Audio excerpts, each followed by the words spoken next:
அநேக விதமான இந்த விக்னங்கள் இந்த ஞான யஜ்யத்துல வரும்.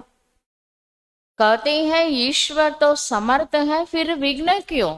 சில பேர் கேட்குறாங்க, ஈஸ்வரனால முடியாது ஏதாவது இருக்கா? அவனின்றி ஒரு அணு கூட அசையாதுன்னு சொல்றாங்க. அவர் படைச்ச யஜ்யத்துல ஏன் இப்ப பிரச்சனை வருது, ஏன் அப்படின்னு கேக்குறாங்க.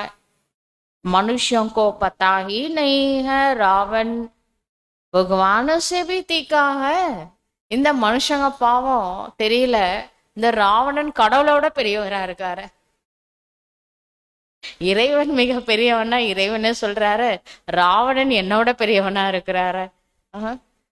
उनके राजाई छीनी जाती है तो अनेक प्रकार के विघ्न पड़ते रहते हैं. நம்ம ராஜ்யத்தை அபகரிக்க போறாங்கன்னு தெரிஞ்ச உடனே என்ன வருது, கோபம் வருது.